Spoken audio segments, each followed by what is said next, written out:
So again, thank you for watching. Just a little bit further on in our series of types of therapy, I just want to add a couple more.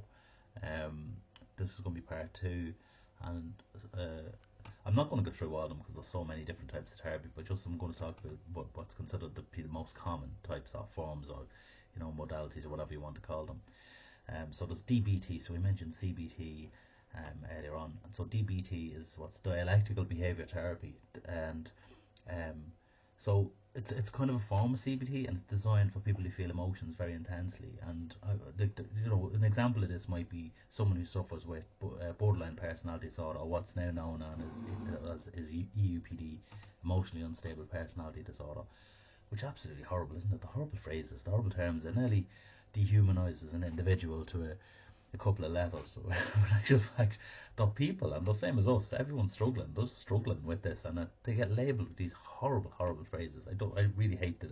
We don't deal with labels anyway. Therapists don't tend to deal with labels, but it's just an idea of someone, if someone's suffering with EUPD and are with a psychiatrist, and the psychiatrist then suggests, so I think you need some DBT interventions, and they might send them on to a therapist who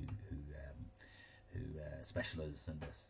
So this kind of therapy includes mindfulness and distress tolerance. So can they manage distress? More than likely not, if they struggle with EUPD. So it's almost like a kind of exposure therapy in a way, which is an old thing. I don't know if even exposure therapy is still a thing.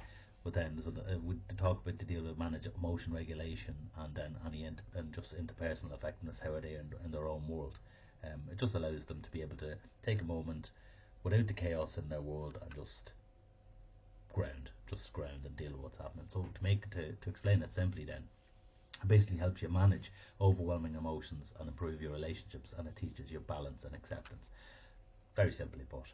So DBT is actually quite a good one. I've heard DBT using techniques like someone who may be agoraphobic slightly, and they just can't leave the home, and they would do techniques like possibly day one, just go from your house to your gate, or maybe go from your sitting room to your door, and then from your door to your gate, and then from your gate to the end of the street, and then from the end of the street to the shop, and blah blah blah. And they just expand it that way.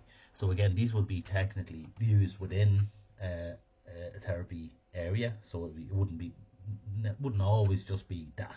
They might be using other therapies, and they just call on DBT for a specific practice. And then psychodynamic therapy, which I think is very interesting. I think I'm not sure, but I think every therapist uses psychodynamic therapy. So it's the therapy based on the idea that unconscious thoughts and past experience influence current behaviour. And for me, that's just fact, isn't it? That's just what is. Past experiences influence current behaviour. For example, as a child, you are told, don't do that. You're not going to be able to do that. I'll do that for you. These kind of scripts we kind of inherit then from our parents or from caregivers, and they would say, look, you can't do it. I'm not able to do that. I'll do this. I'll take over. And then that, as we mentioned in an earlier video, that becomes an interjected value state. And then as the person's older and in a job, and they might be stuck in a very low level part of the job and can't understand why they've no ambition or they can't move on.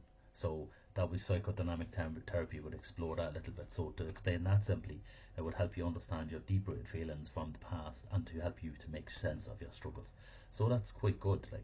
And as far as I know, that's what I use in my therapy anyway. So that's part of my practice. I wouldn't use DBT or CBT or MBCT or any of them. They'd be different. They'd be for specialists. And that's what I'm saying, is to reach out. If you're looking for a specific kind of therapy, those are the therapists do this. I get regular. I really respect people that ring me, and someone would ring me and they'd say to me, for example, they'd say, how you doing? I just got the name from the doctor. I just want to check, do you do CBT? And I go, no, I don't do CBT. Okay, thank you. And they move on, and they'll keep going. And that's lovely, because I'm not wasting my time, they're not wasting their time, and they're going to get what they want. And obviously we mentioned my concerns around CBT is short term. My concerns are in short term, with the idea of short term therapy.